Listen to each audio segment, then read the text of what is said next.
네, 오늘은 야고보서를 가지고 견딤과 쓰임이라는 제목으로 말씀을 전하겠습니다. 견딤이 먼저 없으면 쓰임 받을 수 없습니다. 쓰임 받으려면 먼저 견딤을 통과해야 됩니다. 하나님께 쓰임 받은 사람들은 모두 견딤이라는 시간이 있었습니다. 그들은 구덩이에서 견뎠습니다. 감옥에서 견뎠습니다. 광야에서 견뎠습니다. 굴 속에서 견뎠습니다. 견딘 다음에 하나님께 쓰임받을 수 있었습니다. 견딤의 크기가 얼마나 쓰임받을 수 있는지의 쓰임의 크기를 결정합니다. 모세는 40년 광야에서 외롭게 훈련받았기 때문에 또 40년 광야에서 이스라엘 백성들을 인도할 수 있었습니다. 요셉의 곡식 창고가 7년 흉년을 버틸 수 있었던 것은 요셉의 곡식 창고가 7년 풍년 동안에 채워졌기 때문입니다. 2년만 채웠다면 2년만 견딜 수 있는 것입니다.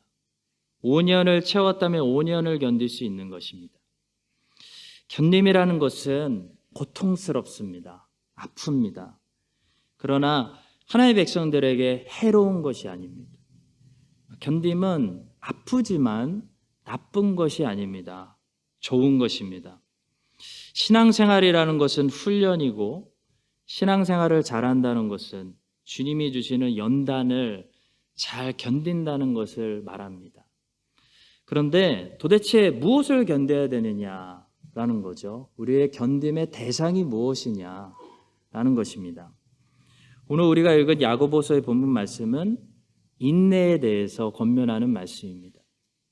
인내에 대해서 권면하면서 야고보는 3명의 인내를 우리에게 보여주고 있는데요. 첫 번째는 농부의 인내이고, 두 번째는 구약의 선지자들의 인내이고, 세 번째는 욥의 인내입니다. 우리는 여기서 오늘 특별히 욥의 인내를 묵상하려고 합니다. 아니, 욥이 도대체 견뎌야 했던 견딤의 대상이 무엇이었을까? 욥은 무엇을 견뎠을까? 3가지만 묵상하면서 오늘 우리도 이런 것들을 견뎌야 되는구나. 이것이 우리의 견딤의 대상이구나 라는 것을 깨달을 수 있기를 바랍니다. 첫 번째로 욥이 견뎌야 했던 것은 인내의 대상은 상실이었습니다.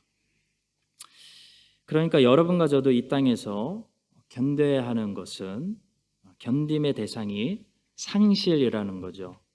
상실은 무언가를 잃어버리는 것을 말합니다. 욥은 많은 것을 잃어버렸습니다. 욥은 많이 가졌었는데 많은 것을 잃어버렸습니다. 인생은 잃어버리는 것입니다. 재산을 잃어버렸고, 자녀들을 잃어버렸고, 존귀를 잃어버렸고, 건강을 잃어버렸습니다. 욥 정도는 아니지만 우리도 이 땅에서 소중히 여기는 것들, 인생에서 얻은 것들을 다시 잃어버리는 상실을 경험하게 됩니다. 그것이 인생이죠. 가족을 잃어버리고, 건강을 잃어버리고, 재산을 잃어버리고, 친구를 잃어버리게 됩니다. 물론 우리가 잘못해서 우리의 실수로 잃어버리는 경우가 많지만 하나님께서는 그 상실을 통해서 하나님의 자녀들에게 그것이 훈련이 되게 하신다는 겁니다. 연단이 되게 하신다는 사실이 중요합니다. 상실을 통해서 도대체 우리 안에 어디를 훈련하실까요? 무엇을 훈련하실까요? 바로 이 땅의 것들을 집착하는 데서 자꾸 벗어나서 영원한 것들을 사모하게 되는, 영원한 나라를 바라보게 하는 연단을 하신다는 겁니다. 훈련이라는 것은 잘 안 되기 때문에 받는 것이 훈련입니다. 잘 안 되는 부분을 받는 것이 훈련이지 잘 되는 부분을 훈련받지는 않습니다. 우리에게 늘 잘 안 되는 부분이 있다는 거죠. 어디일까요? 우리가 이것을 잘 못하기 때문에 평생 훈련이 필요한 부분이 있다면 바로 이 땅의 것을 집착하는 마음을 버리고 영생의 나라를 더 사모하는 마음을 가지는 것입니다. 우리는 이것을 잘 못합니다. 우리는 이 땅에 훨씬 더 익숙합니다. 우리는 믿음으로 약속을 붙잡는 것보다 눈으로 보고 판단하는 것이 더 편합니다. 따라서 이 부분이 훈련이 필요한 부분인 거죠. 이 부분은 자연스럽게 되는 것이 아니고 훈련을 통해, 연단을 통해서 되는 것입니다. 다시 말해 이 땅에서 살고 있는 사람이 이 땅의 것들을 집착하지 않고 하나님께서 약속해 주시는 영생의 나라를 사모하며 산다는 것은 자연스럽게 되는 일이 아니라 훈련을 통해 연단을 받은 사람들이 할 수 있는 일이라는 거죠. 그래서 하나님은 하나님의 자녀들을 상실이라는 아픔을 통해서 훈련하십니다. 평생 영원히 같이 살 것 같았던 가족, 남편하고 아내하고 이별해야 되는 아픔을 우리는 다 겪게 됩니다. 평생 영원히 가지고 있을 줄 알았던 재산이, 명예가 손에서 미끄러져 나가는 상실을 누구나 다 경험하게 됩니다. 그런 상실을 경험하면서 우리가 다시 깨닫게 되는 거죠. 와, 이 땅의 것들 영원하지 않구나. 전도서가 던지는 세 가지 질문이 있습니다. 무엇이 새로운 것인가? 무엇이 의미가 있는가? 무엇이 영원한가? 입니다. 아주 본질적인 질문입니다. 전도서의 초반 주제는 이 세 가지 질문을 기초로 합니다. 그리고 결론을 내죠. 하나님 없는 이 생은 아무것도 새롭지 않고 그 어떤 것도 무의미하고 문제는 영원한 것이 없다라는 것입니다. 전도서의 결론입니다. 자, 성도 여러분, 세상에 있는 모든 것들이 나쁘다고, 다 나쁘다고 말하고 있는 것이 아닙니다. 세상에 있는 것들 중에서 좋은 것들도 많습니다. 근데 전도서가 말씀하는 것은 그런 것들이 나쁘다는 것이 아니라 영원하지 않다는 거죠. 영원하지 않기 때문에 좋은 것일수록 결론적으로 더 나쁩니다. 좋은 것인데 잃어버려야 하기 때문입니다. 죽음이 있기 때문이죠. 죽음 문제가 있기 때문입니다. 나쁜 것보다 사실 더 나쁜 것은 영원하지 못한 것입니다. 좋으면 뭐합니까? 영원히 좋을 수가 없는데. 하나님께서는 하나님의 자녀들이 이 땅에서 상실이라는 아픔을 통해서 어떤 부분을 연단하시냐면 우리가 영원한 것들을 사모하는 사람들로 훈련되게 하신다는 것입니다. 상실은 언제나 우리로 하여금 저 영원한 곳을 사모하고 바라보게 만듭니다. 장례식에서 우리가 제일 많이 생각하는 것은 바로 요단강 건너 저 영원한 나라입니다. 하나님께서는 아브라함에게 갈대아 우르에서 네가 아브라함 평생 모은 것을 다 버리고 떠나라 라고 말씀하셨습니다. 아브라함은 평생 자기가 모은 것들을 잃어버려야 되는 상실의 훈련부터 받았습니다. 야곱도 복을 받아서 대단한 부자가 된 것 같지만 야곱의 인생을 끝까지 잘 살펴보면 야곱은 많이 얻은 만큼 많이 잃어버린 인생을 살았습니다. 그는 상실의 연단을 받았습니다. 사랑하는 어머니를 평생 다시 보지 못했습니다. 그게 마지막일 줄은 야곱이 상상도 하지 못했습니다. 사랑하는 여인과 생각보다 빨리 사별했습니다. 아들을 잃어버렸는 줄 알고 평생 슬퍼하며 살았습니다.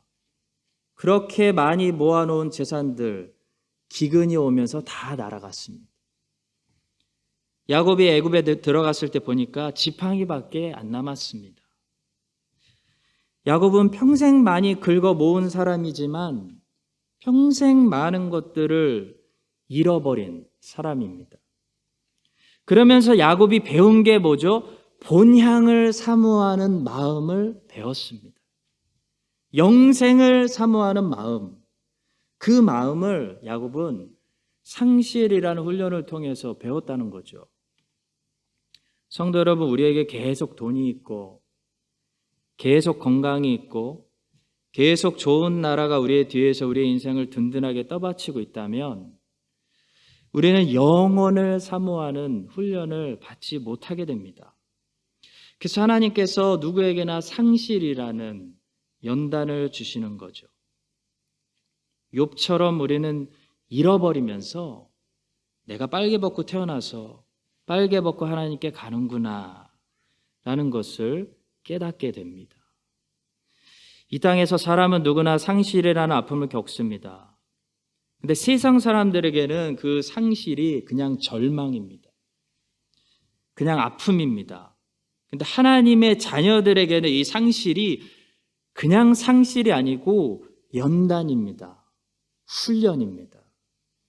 바로 영생을 사모하게 하고 본향을 준비하게 하는 훈련이라는 거죠. 이 사실을 기억하고 어차피 우리들은 이 땅에서 다 두고 다 잃어버리고 떠나야 할 사람들입니다. 한 번에 다 잃어버릴 수도 있고 하나씩 천천히 잃어버릴 수 있는 차이지 결론은 뭐죠? 인생은 다 잃어버리고 가는 겁니다. 이 사실을 기억하고 상실을 경험하게 될 때마다 잘 인내하면서 잘 견디면서 세상 사람들처럼 절망에 빠지는 것이 아니라 오히려 연단을 받으면서 연습을 하면서 야곱처럼 더욱더 본향을 사모하게 되고 영생을 바라보게 되고 천국의 소망을 우리 안에 채우게 되며 그 영원한 나라를 더 준비하게 되는 여러분과 제가 되기를 주님의 이름으로 간절히 축복합니다. 두 번째로 우리가 견뎌야 하는 인내의 대상은 사람들의 말입니다. 욥이 처음에 견뎌야 했던 견딤은 상실이었습니다. 다 잃어버렸습니다.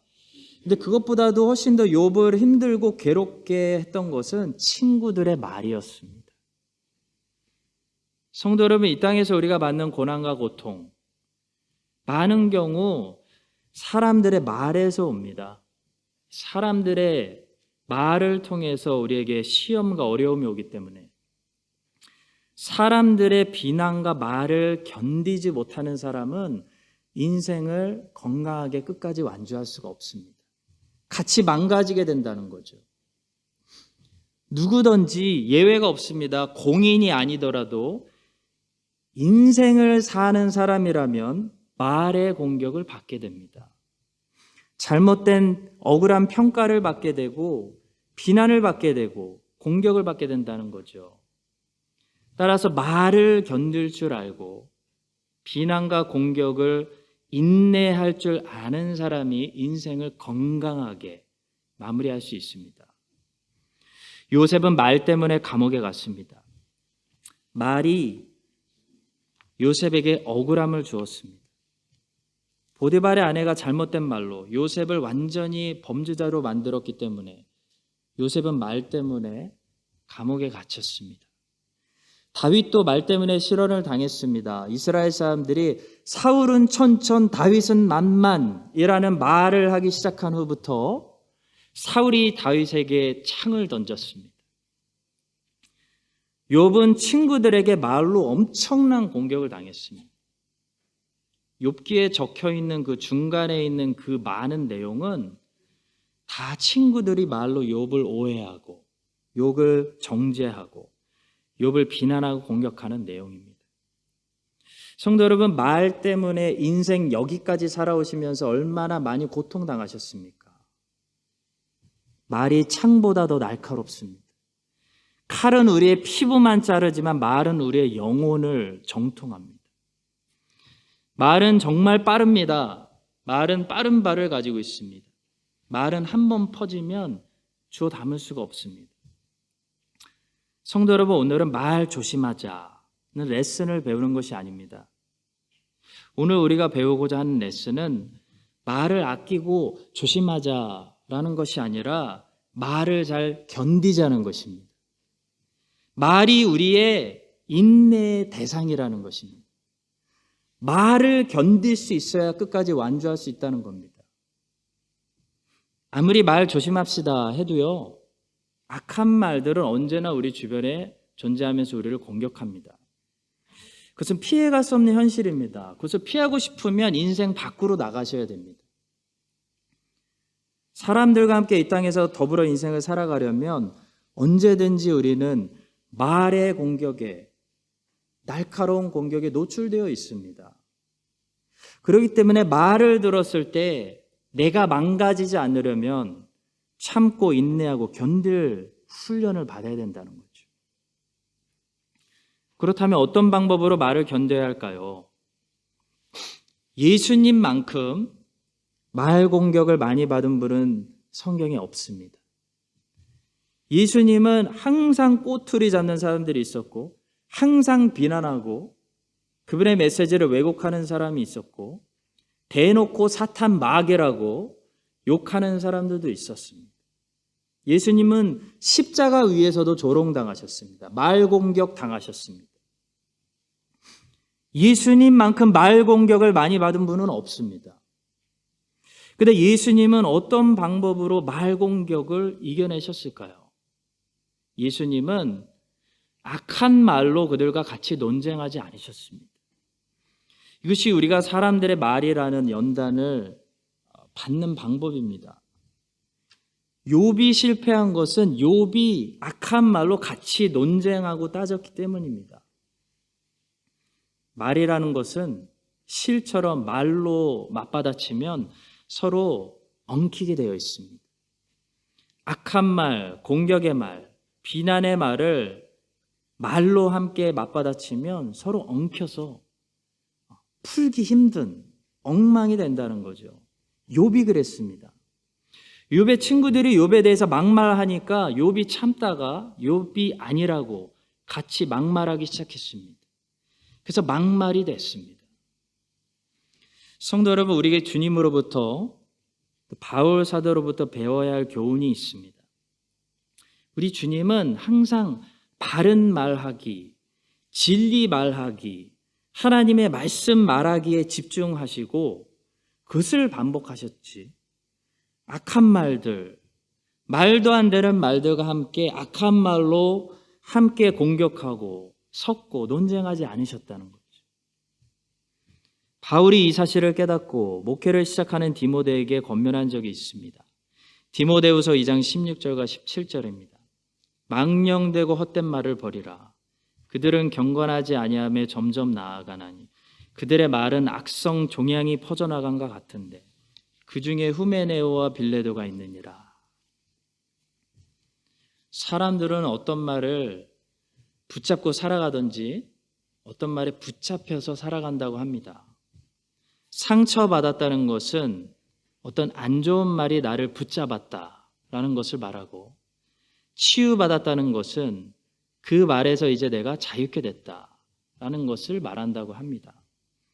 성도 여러분, 예수님은 세상에서 제일 많이 비난당하시고 제일 많이 말 공격을 당하셨지만 사람들의 말에 붙잡히지 않으셨습니다. 예수님은 하나님의 말씀에 붙잡히는 인생을 사셨습니다. 이것이 답입니다. 우리는 하나님의 말씀에 붙잡히고 사람들의 말에는 붙잡히지 않는 인생을 살아야 됩니다. 이 땅에서 우리가 견뎌야 될 견딤의 대상은 사람들의 말입니다. 사람들의 말 견디는 것만 잘해도 인생 건강하게 끝까지 완주할 수 있습니다. 내가 망가지지 않을 수 있습니다. 많은 사람들이 왜 망가질까요? 어디서 주저앉고 어디서 망가지고 심지어 자살까지 하게 되냐면 사람들의 말을 견디지 못하기 때문에, 거기에 인내가 없기 때문에 망가집니다. 욥도 실패했습니다. 그러나 욥이 무엇을 견뎌야 했는지는 분명합니다. 욥이 연단받았던 견딤의 대상은 친구들의 말, 사람들의 말이었습니다. 이 연단에서 제외될 수 있는 인생은 세상에 한 인생도 없습니다. 우리가 다 지나가야 되는 길입니다. 우리는 이 연단에서 피해갈 생각을 하지 말고 잘 견딜 생각을 해야 됩니다. 견딤이라는 것은 감사하게도 견딜수록 더 잘 견디게 됩니다. 처음에 힘든 것이지 견딤이라는 것은 한번 견디기 시작하면 점점 더 큰 견딤이 나온다는 거죠. 견딤은 절대로 그 크기로 머물지 않습니다. 견딤은 견딜수록 자라납니다. 그래서 더 큰 무게도 나중에는 쉽게 견딜 수 있게 되는 거죠. 성도 여러분, 우리가 견뎌야 할 인생의 짐들이 많이 있는데요. 그 중에 하나가 사람들의 말입니다. 우리 주님이 우리에게 어떻게 이 연단을 잘 받을 수 있는 답을 보여주셨습니다. 우리 주님처럼 어떤 말을 듣더라도 하나님의 말씀에만 붙잡히면 됩니다. 하나님의 말씀으로만 받아치면 됩니다. 사람들과 눈에는 눈, 이에는 이로 악한 말을 악한 말로 같이 논쟁하다가 실처럼 서로 엉키지 말고 예수님처럼 지혜롭게 피해갈 줄도 알아야 됩니다. 여러분과 제가 앞으로도 인생 살면서 누가 별소리를 하든지 거기서 무너지지 말고 그 소리 때문에 붙잡혀서 망가지지 말고 끝까지 잘 견뎌서 우리 주님 걸어가신 길을 끝까지 완주할 수 있게 되기를 주님의 이름으로 간절히 축복합니다. 마지막 세 번째로 우리가 견뎌야 되는 인내의 대상은 하나님의 침묵입니다. 사실 상실이나 사람들의 말보다 인간으로서 가장 견디기 힘든 것이 하나님의 침묵입니다. 아브라함이 믿음의 조상이 되기 위해서 견뎌야 했던, 아브라함이 가나안 땅에서 받았던 훈련의 연속은 무엇이었냐면 하나님의 침묵입니다. 상실의 고통은 시간이 지나면 잊어버릴 수 있습니다. 아브라함이 평생 가나안 땅에서 갈대아 우르 땅에 두고 온 것들을 생각하면서 살지는 않았을 것입니다. 시간이 지나면 상실의 고통은 잊어버리게 됩니다. 왜냐하면 사람은 없으면 없는 대로 적응하기 때문이죠. 감사하게도. 또 아브라함은 워낙 성격이 피스메이커였기 때문에 사람들에게 크게 비난받거나 사람들의 말 때문에 고통당하는 큰 시험은 겪지 않은 것 같습니다. 그러나 아브라함이 견뎌야 했던 것은 하나님을 기다리는 것이었습니다. 하나님이 아브라함에게 자주 나타나셔서 말씀하신 것이 아닙니다. 아브라함은 하나님을 한 번 만나고 약속받고 10년 넘게 하나님의 침묵을 그냥 버티고 기다려야 됐습니다. 성도 여러분, 우리가 신앙생활 한다는 것은 응답이 없을 때도 답답할 때도 하나님을 신뢰한다는 것을 말하는 것이지 항상 응답이 있다는 것을 말하는 것이 절대로 아닙니다. 욥이 가장 고통스럽게 했던 것은, 욥을 가장 고통스럽게 했던 것은 그가 잃어버린 상실도 아니고 그를 공격하는 친구들도 아니고 침묵하시는 하나님이었습니다. 욥은 계속 침묵하시는 하나님께 호소하고 있습니다. 성도 여러분, 하나님께서 우리를 단련하시고 연단하시는 방법 중에 하나는 하나님이 떠나시지는 않는데 동행해 주시면서 침묵하시는 것입니다. 우리는 하나님의 침묵의 시간을 통해서 하나님을 더 신뢰하는 믿음이 연단되고 강해지게 됩니다. 욥기가 정말 기가 막힌 성경인 이유는 욥기는 끝까지 욥이 요구한 것에 하나님이 응답하시지 않기 때문입니다. 욥이 던진 질문에 하나님께서 끝까지 답을 주시지 않고 끝나버립니다. 욥은 자기가 던진 질문에 답을 끝까지 받지 못했습니다. 그런데 욥은 괜찮아졌습니다. 왜냐하면 하나님이 욥을 만나주셨기 때문입니다. 욥기의 가장 하이라이트는 하나님이 욥에게 응답해 주셨다는 것이 아니라 하나님이 욥을 만나 주셨다는 사실입니다. 비록 욥이 원하는 답은 얻지 못했지만 욥이 하나님을 만났기 때문에 괜찮아졌다는 거죠. 이것이 믿음입니다. 믿음은 내가 원하는 것을 응답받는 것이 아니고 다 이해하는 것이 아니라 이해하지 못하더라도 그 상태가 그대로 있더라도 하나님이 계시기 때문에 내가 괜찮아지는 것, 그것이 믿음입니다. 성도 여러분, 신앙생활은 훈련이고 연단입니다. 하나님은 우리를 욥처럼 여러 가지 수단을 통해서 지금도 훈련하시고 계십니다.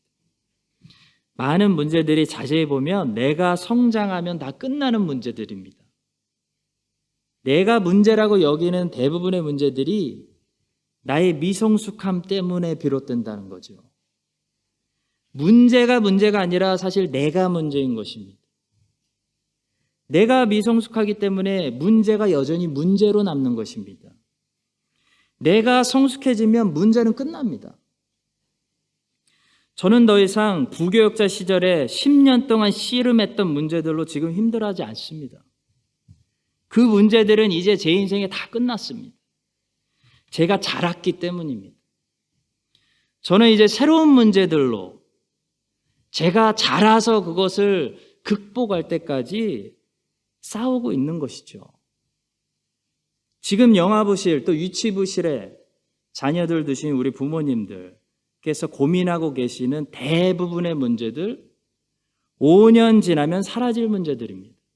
왜 그렇죠? 아이들이 자라기 때문입니다. 자라면 해결됩니다. 성장하면 끝납니다. 하나님께서는 우리가 예수 그리스도의 장성한 분량까지 자라게 하시기 위해서 연단하십니다. 우리가 예수 그리스도의 장성한 분량까지 자라면 모든 문제는 끝나는 것입니다. 우리가 자라지 않기 때문에 문제가 문제로 보이는 것이고 문제가 문제로 느껴지는 것이죠. 온유함이란 자신에게 주어지는 자극을 내치지 않고 따뜻하고 부드럽게 받아들일 수 있는 능력과 성품이다 라는 말을 이번 주에 듣고 한참을 묵상했습니다. 문제는 아직도 내가 그것을 부드럽게 받아들이지 못하는 데 있구나. 내가 그것을 아무렇지도 않게 잘 받아들이는 사람이 되면 문제는 끝나는구나. 그런 생각을 했습니다. 나무는 자기에게 주는 것을 거부하지 않습니다. 나무는 도망을 가거나 숨지도 않죠. 나무가 진짜 잘하는 것이 하나 있습니다. 사람보다 잘하는 것. 받아들이는 것입니다. 수용하는 것입니다. 나무는 도망가거나 숨지 못하기 때문에 그냥 받아들입니다. 비가 오면 우리는 우산으로 비를 막지만 나무는 그냥 받아들입니다. 해가 뜨면 우리는 그늘로 피하지만 나무는 받아들입니다. 그래서 나무는 잘 성장하고 사람은 늘 피하고 거부하고 막고 도망가기 때문에 잘 성장하지 못하는 것 같습니다. 어떤 분이 말씀하셨습니다. 우주는 잘 받아들이는 존재에게 성장이라는 선물을 준다. 사랑하는 성도 여러분, 피하고 거부하고 막고 도망다니면 성장하지 못합니다. 더 큰 문제는 문제가 끝나지를 않습니다. 근데 나무처럼 받아들이면, 수용하면 그 과정이 아프지만 내가 자랍니다. 성장이 있습니다. 하나님은 우리가 하나님이 주시는 것들을 내치지 않고 무엇이든지 잘 부드럽게 받아들일 수 있는 그런 예수 그리스도의 성품, 온유함을 갖기를 원하십니다. 그래서 연단을 주시고 훈련을 주시는 거죠. 상실의 고통을 주시고 비난도 받게 하시고 욕도 먹게 하시고 오해받게 하시고 억울함 느끼게 하시고 침묵하시면서 우리를 떠나시지는 않지만 우리가 원하는 응답을 주시지 않고 문제를 풀어주시지 않고 그냥 묵묵히 곁에 함께 동행해 주시는 거죠. 하나님 무엇을 하시는 걸까요? 여러분과 저를 너무 사랑하셨어. 연단하시는 겁니다. 여러분과 제가 얼마나 연단받고 얼마나 잘 견딜 수 있느냐에 따라서 우리가 얼마나 잘 쓰임받을 수 있는가, 하나님이 우리 그릇에 무엇까지도 담을 수 있는가가 결정됩니다. 이 사실을 기억하고 우리를 연단해서 쓰시기 원하시는 주님께 주님이 주시는 그 모든 훈련과 연단의 과정들을 부드럽게 잘 받아낼 수 있도록, 그래서 욥처럼 불을 통과해서 정금같이 나오는 여러분과 제가 될 수 있기를 예수님의 이름으로 간절히 축원합니다. 기도하겠습니다. 우리를 연단하시는 고마우신 주님, 이 땅에서 잃어버리면서 영생을 한 번 더 바라보고 사모하게 하심을 감사합니다. 사람들의 말, 비난, 배신 겪으면서 무너지지 않고 잘 견디는 우리 주님을 닮은 강한 그릇들 되게 하여 주시옵소서. 하나님이 침묵하시는 그 기다림의 연단 속에서 오히려 우리의 믿음이 더 강해지는 저희들 되게 하여 주시옵소서. 주의 백성들 이 땅에서 매일 잘 연단받아서 우리가 그리스도의 장성한 분량까지 자라서 지금 우리가 문제로 느끼는 이 문제들이 우리가 자람으로 종료될 수 있도록 주님 은혜를 베풀어 주시옵소서. 감사하며 예수 그리스도의 이름으로 기도합니다. 아멘. 지금은 우리에게 본을 보여주신 주 예수 그리스도의 은혜와 우리를 자라나게 하시는 하나님 아버지의 변하지 않는 사랑과 매일 견딜 수 있는 힘을 주시는 성령 하나님의 감화 감동하심이 오늘 견딤과 쓰임이라는 말씀을 듣고 정금같이 하나님이 아끼시는 그릇으로 나오기를 소망하는 모든 참고 견디는 주의 자녀들 위해 이제부터 영원까지 함께 하시기를 간절히 축원드립니다. 아멘.